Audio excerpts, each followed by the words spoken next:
Hey, what's up, my friends? Baldwin here. Welcome back to another speech breakdown. Hey, today we're going to be taking a look at a popular TED Talk from Brene Brown, talking all about the power of vulnerability. This is a really, really powerful talk. This is a talk that feels a bit of a deep heart type of feel emotions, gushy type of talk, but she delivers it in a really, really powerful and humorous way. So I think you're going to get a lot from this talk. So let's get right into it.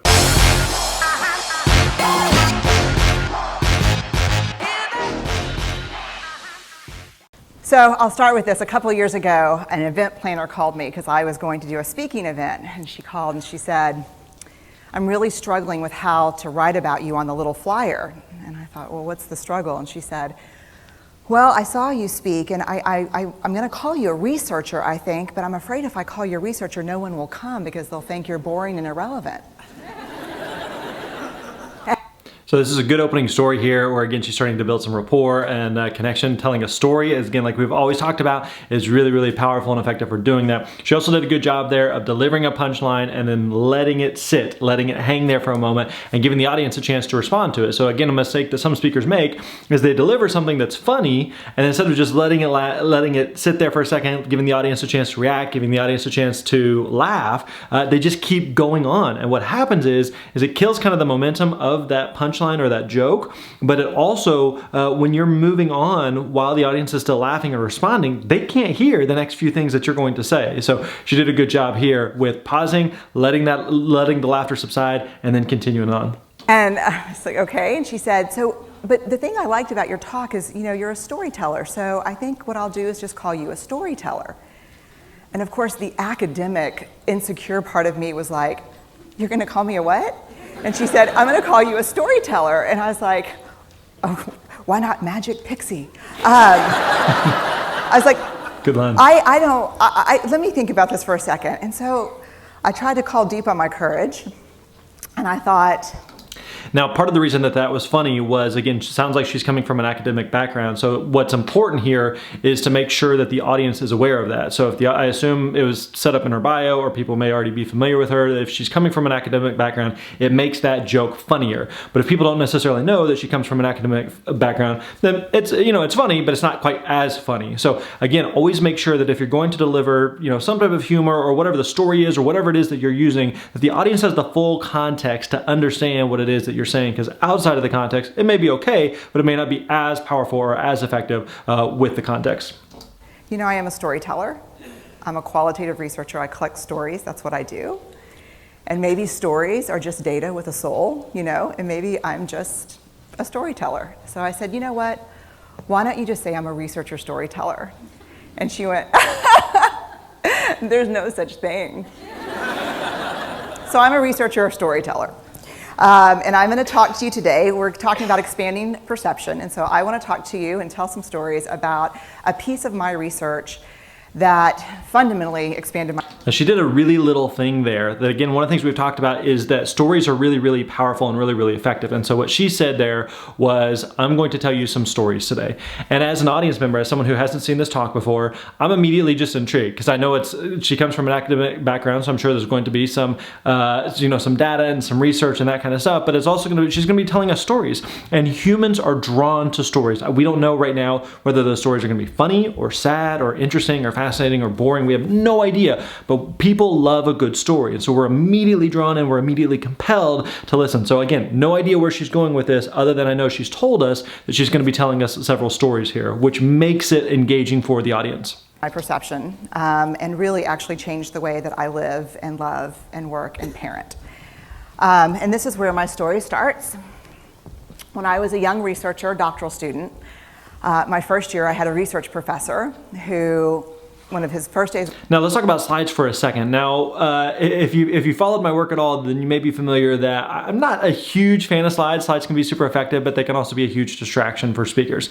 Now, if you're going to use slides, sometimes we feel like they have to be overly polished or dramatically produced or anything like that. And that can certainly work in certain situations or certain contexts. But this is also an example of, this is black text on a white background with a little frame around it, right? It doesn't have to be complicated. It doesn't have to be super fancy. It can just be like simple little things just to kind of reiterate or drive home a certain point. So again, this is a good example of just the simplicity that can work in the form of a slide. The class, he said to us, here's the thing. If you cannot measure it, it does not exist.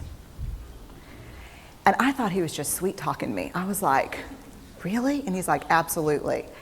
So you have to understand that I have a bachelor's in social work, a master's in social work, and I was getting my PhD in social work. So my entire academic career was surrounded by people who kind of believed in the life's messy, love it, you know, and I'm more the life's messy, clean it up, organize it, and put it into a bento box. So I was very excited about this. And so I thought, you know what, this is the career for me, because I am interested in some messy topics, but I want to be able to make them not messy. I want to understand them. I want to hack into these things that I know are important and lay the code out for everyone to see. So where I started was with connection. Okay, again, she's kind of setting up where she's going here by what she just said of saying, I wanted to take some messy topics and make them less messy to understand, right? That's a really good line there. I think I may have butchered it, but that key line to kind of set up, because now again, in the mind of the viewer, the listener, the audience member, they're going, cool, I wonder what those messy topics are that have been maybe confusing to me as an audience member that she's going to kind of dissect for us and kind of simplify for us. So yeah, again, eager to see where this goes. Because by the time you're a social worker for 10 years, what you realize is that connection is why we're here. It's what gives purpose and meaning to our lives.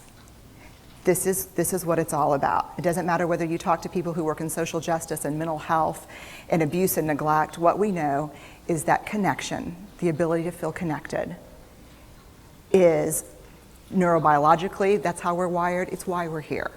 So I thought, you know what, I'm going to start with connection. Well, you know that situation where you get an evaluation from your boss and she tells you 37.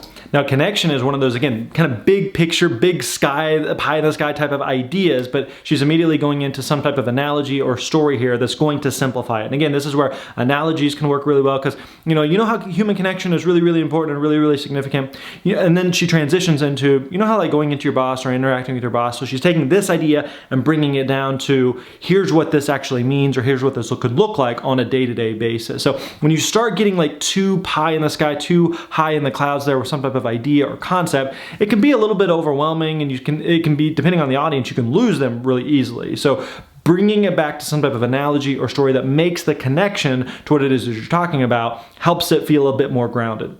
Things that you do really awesome, and one thing that you can't, an opportunity for growth. And all you can think about is that opportunity for growth, right? Well, apparently this is the way my work went as well, because when you ask people about love, they tell you about heartbreak. When you ask people about belonging, they'll tell you their most excruciating experiences of being excluded. And when you ask people about connection, the stories they told me were about disconnection. So very quickly, really about 6 weeks into this research, I ran into this unnamed thing that absolutely unraveled connection in a way that I didn't understand or had never seen. And so I pulled back out of the research and thought, I need to figure out. Okay, so what she just did there was she opened a loop. So what she said was, I ran into this unnamed thing, and then she kind of continued on. And as an audience member, we're all going, what was the unnamed thing, right? And right now, we're hanging on, waiting to see what is that unnamed thing. So she opened a loop in our mind that's just kind of hanging there. And so what she has to do in the next few minutes or so, she has to close that loop. She has to come back to that. Otherwise, we're going to be wondering, several minutes into the talk, like, wait, what was that unnamed thing? Is she going to get back to that? Where's that? How does that fit in? So it's good. It's a good thing to open loops in the mind of the audience because it keeps them engaged and they kind of want to know. It's like a cliffhanger, right? In a movie or a TV series, if you notice, if you're watching a TV series and they kind of leave with this cliffhanger, like they opened a loop, which means that you have to watch the next episode to see how they closed the loop. And then they open another loop and then they close that loop. So she just opened a loop in all of our minds with some unnamed thing. And now we need to figure out and stick around to see what that unnamed thing is. What this is. And it turned out to be shame. It turned out that, and shame is really easily understood as the fear of disconnection. Is there something about me that if other people know it or see it, that I won't? So there she closed the loop, right? And she did that very quickly of saying, here's this unnamed thing. And then a few seconds later, it's shame and fear. And so again, if you're going to open something, make sure that you close it. But again, when you open a loop, the other thing that happens in the audience's mind is they can start kind of guessing and trying to get ahead of where you're going and wondering, ooh, I wonder if it's this, or I wonder if it's this, I wonder if it's this. And so whenever she reveals it's shame and fear, if someone is kind of thinking like, I wonder if it's shame or fear or something along those lines, then it almost feels like this mental check that I got it right? There's no game, there's no contest, there's no trivia show or anything like that. But we're kind of, playing this mental game with the speaker as an audience member of kind of trying to keep with them or even guess where they might be going. So again, one way to do that is by opening and closing loops. Be worthy of connection. The things I can tell you about it, it's universal. We all have it. The only people who don't experience shame have no capacity for human empathy or connection. No one wants to talk about it, and the less you talk about it, the more you have it. What underpinned That's a good line. This shame, this I'm not good enough, which we all know that feeling. I'm not blank enough. I'm not thin enough, rich enough, beautiful enough, smart enough, promoted enough. The thing that underpinned this was... Now she rattled off several different examples there, which makes the connection to all audience members, right? Because if an audience member just hears, I'm not blank enough, they're going like, I don't know what that would be for me. But when she rattles off a couple examples of thin enough, rich enough, smart enough, tall enough, whatever enough, then immediately we can probably place ourselves in one of those examples that she just gave and immediately start, again, connect back into where she's going with this point. Kind of this excruciating vulnerability. This idea of, in order for connection to happen, we have to allow ourselves to be seen, really seen. And you know how I feel about vulnerability. I hate vulnerability. And so I thought, this is my chance to beat it back with my measuring stick. I'm going in, I'm gonna figure this stuff out, I'm gonna spend a year, I'm gonna totally deconstruct shame, I'm gonna understand how vulnerability works, and I'm gonna outsmart it. So I was ready, and I was really excited. As you know, it's not going to turn out well. Good. You know this. So she did a good job there of, again, kind of setting something up where the audience is, again, one step ahead of her of knowing where this is going to go. This is not going to end well for her. So whenever she delivers the punchline and the audience already got there in their minds, that's what creates the humor, right? So the audience is already there. She delivers the punchline. They're like, we knew you were going to say that, right? Or we knew it was going to play out like this. I could tell you a lot about shame, but I'd have to borrow everyone else's time. But here's what I can tell you that it boils down to. And this may be one of the most important things that I've ever learned in the decade of doing this research. Now, when you say a line like that, what she just said there, this may be one of the most important things that I've learned in decades of research, then whatever the next line is that she's getting ready to say has to be extremely, extremely strong and extremely powerful, right? The danger is in saying something like that is if it doesn't measure up, then it feels like the speaker loses a little bit of credibility, right? But it also, by saying something like that, then it causes the audience to lean in, right? Because the natural human tendency is we have short attention spans, we're listening, we like this is a good talk, this is a good presentation, you're watching this video right now, but it's easy to get distracted by something else. But when a speaker says something like, in my decades of research, this is one of the most powerful things that I've learned, then it causes the audience member to, in their mind, if they're distracted, then immediately lock back in to track with what it is that she's going to say.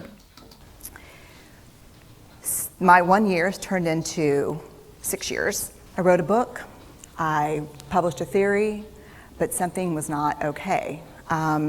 And what it was is that if I roughly took the people I interviewed and divided them into people who really have a sense of worthiness, that's what this comes down to, a sense of worthiness. There was only one variable that separated the people who have a strong sense of love and belonging and really struggle for it, and that was the people who have a strong sense of love and belonging believe they're worthy of love and belonging.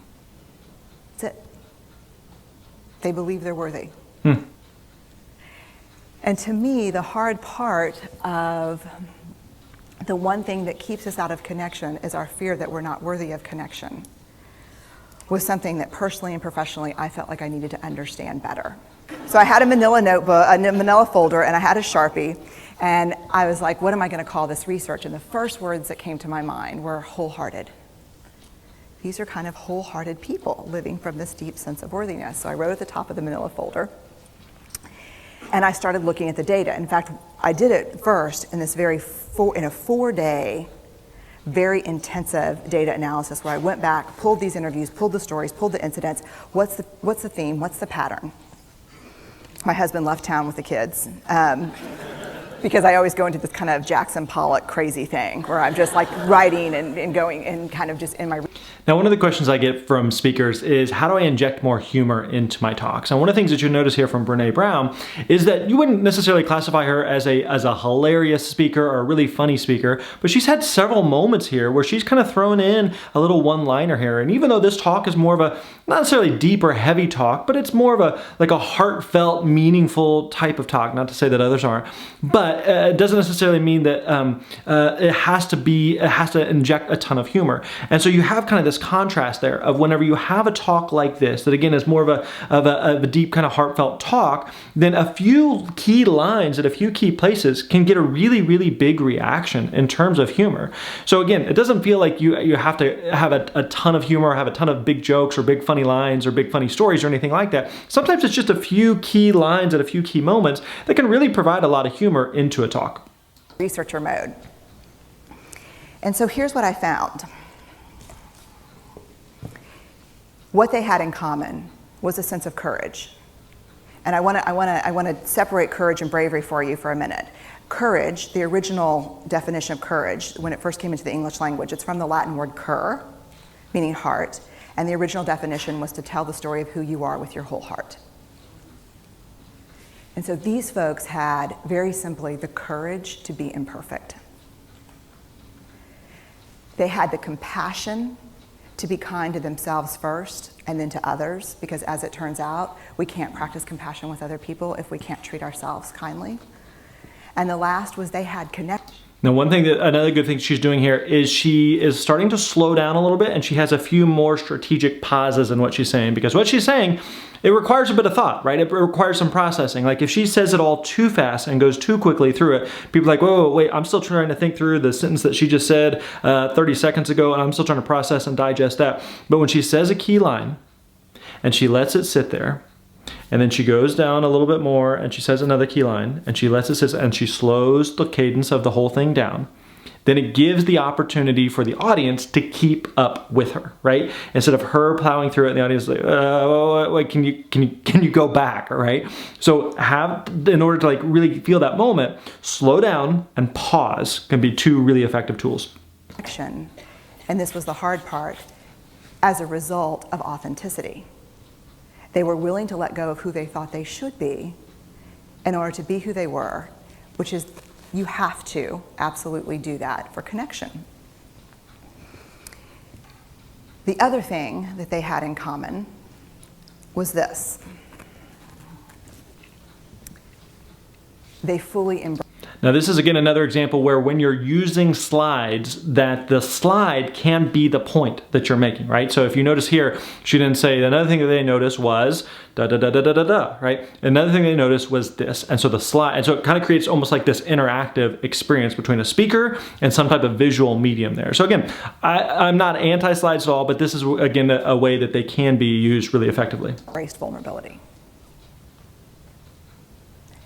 They believed that what made them vulnerable made them beautiful. They just talked about it being necessary. They talked about the willingness to say, I love you first.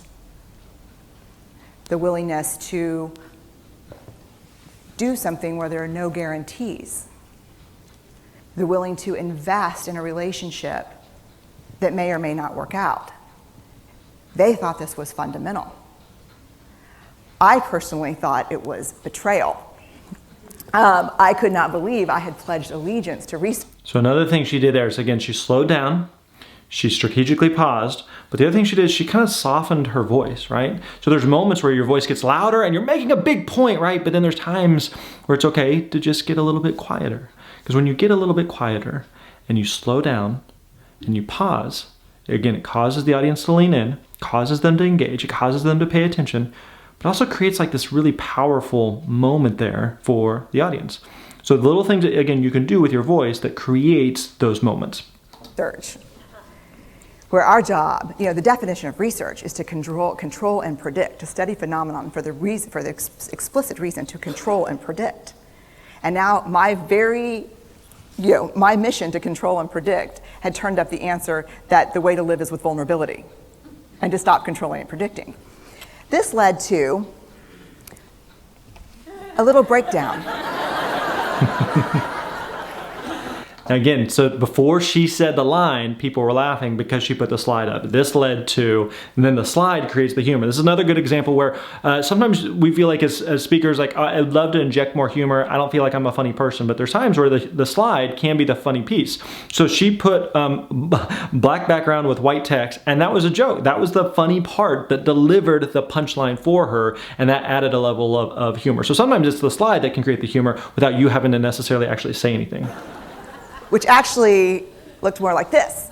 And it did. It led to I call it a breakdown, my therapist calls it a spiritual awakening. Spiritual awakening sounds better than breakdown, but I assure you it was a breakdown.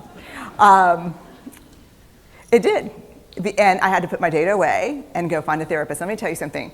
You know who you are when you call your friends and say, I think I need to see somebody. Do you have any recommendations? Because about 5 of my friends were like, woo, I wouldn't want to be your therapist. Good line. And I was like, what does that mean? And they're like, I'm just saying, like, don't bring your measuring stick. I was like, okay. So I found a therapist. My first meeting with her, Diana, I brought in my list of the way the Wholehearted live. Now, see, she's transitioning into another story. So again, we don't know where this story is going to go, right? She has a meeting with her therapist. Is this going to be good? Is this going to be sad? Is this going to be happy? We have no idea where this is going to go. This could be just purely entertaining, right? But again, it's a story, and we're immediately compelled and drawn into where the story is going to go. And I sat down, and she said, how are you? And I said, I'm great, I'm okay. And she said, what's going on? And I said, and this is a therapist who sees therapists, because we have to go to those because their BS meters are good. And so I said, here's the thing, I'm struggling. And she said, what's the struggle? And I said, well, I have a vulnerability issue, and I know that vulnerability is kind of the core of shame and fear and our struggle for worthiness, but it appears that it's also the birthplace of joy, of creativity, of belonging, of love. And I think I have a problem, and I need some help. And I said, but here's the thing, no family stuff, no childhood shit. I just need some strategies. That's great. Thank you. So she goes like this. And then I said, it's bad, right? And she said, it's neither good nor bad.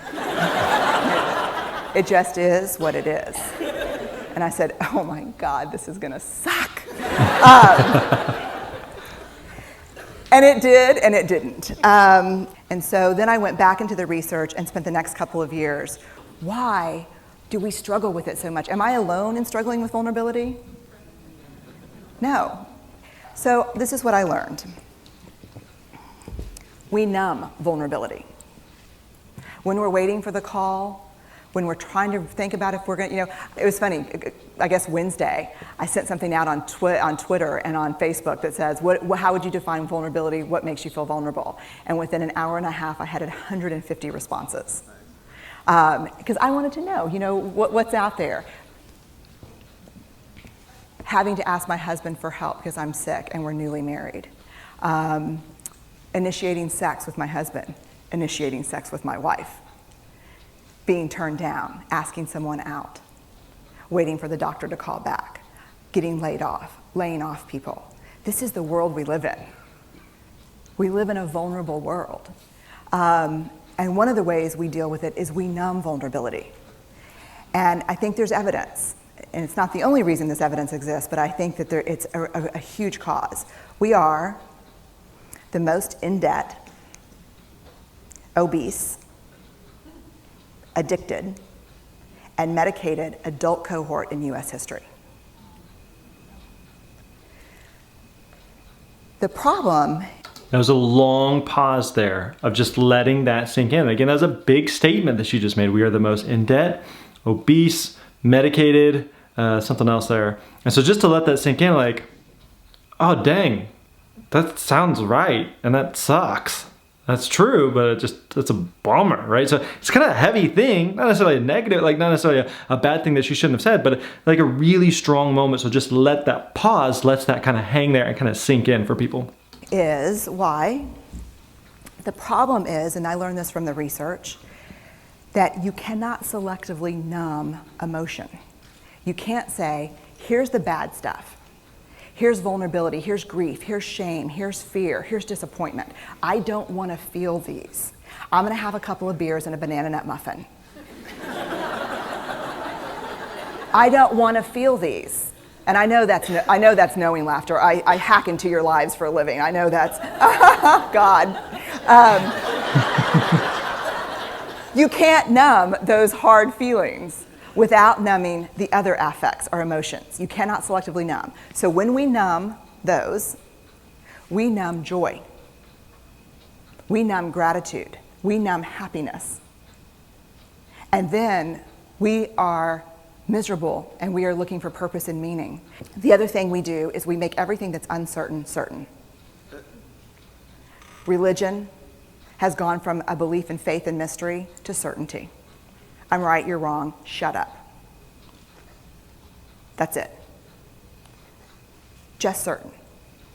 The more afraid we are, the more vulnerable we are, the more afraid we are. This is what politics looks like today. There's no discourse anymore. There's no conversation. There's just blame. You know what blame? You know how blame is described in the research? A way to discharge pain and discomfort. We perfect. Now let me tell you, if there's anyone who wants their life to look like this, it would be me. But it doesn't work, because what we do is we take fat from our butts and put it in our cheeks. which just, I hope in 100 years people will look back and go, wow.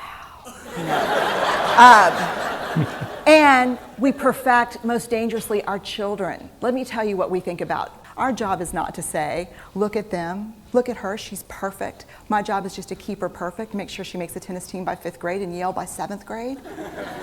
Our job, that's not our job. Our job is to look and say, you know what? You're imperfect and you're wired for struggle, but you are worthy of love and belonging. That's our job. Show me a generation of kids raised like that and we'll end the problems I think that we see today. We pretend that what we do doesn't have an effect on people. We do that in our personal lives. We do that corporate, whether it's a bailout, an oil spill, a recall. We pretend like what we're doing doesn't have a huge impact on other people. You know, I would say to companies and people, this is not our first rodeo, people. We just need you to be authentic and real and say, we're sorry, we'll fix it. But there's another way, and I'll leave you with this. This is what I have found. To let ourselves be seen, deeply seen, vulnerably seen. To love with our whole hearts, even though there's no guarantee. And that's really hard, and I can tell you as a parent, that's excruciatingly difficult. To practice gratitude and joy in those moments of kind of terror when we're wondering, can I love you this much? Can I believe in this past? Now what she's doing here to kind of wrap up things is the audience is always asking themselves two questions. So what and now what? So what and now what? So what? Why does this apply to me? Why should I care? Why does this matter?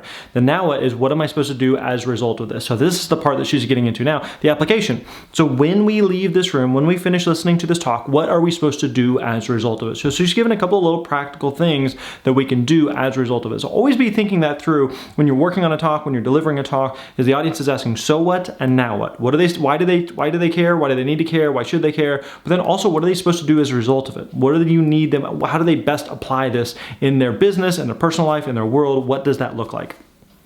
Passionately, can I be this fierce about this? Just to be able to stop and instead of catastrophizing what might happen, to say, I'm just so grateful because to feel this vulnerable means I'm alive. And the last, which I think is probably the most important, is to believe that we're enough. Because when we work from a place, I believe, that says, I'm enough, then we stop screaming and start listening. We're kinder and gentler to the people around us, and we're kinder and gentler to ourselves. That's all I have. Okay, love the talk. That felt like a bit of an anticlimactic ending there of that's all I have, and then kind of walking off. So she probably could have maybe workshopped another line or two there just to like give one kind of final line, deliver it, let it sit there, and then be done. So again, a little tweak there, but overall a phenomenal talk from Brene Brown. All right, there you go. Hope you enjoyed that speech breakdown from Brene Brown's TED Talk. Hey, if you like that, you want to see more of that, don't forget to subscribe to the channel. Click that below. Don't forget to subscribe. Also, make sure that you like and comment. Let us know, one, what is your biggest takeaway from today's speech breakdown that you are going to apply to your next talk? And then also, number two, let us know if there's a talk or presentation that you would like for us to review at some point in the future. All right? Again, don't forget to subscribe. We'll catch you next time, my friend. You're awesome.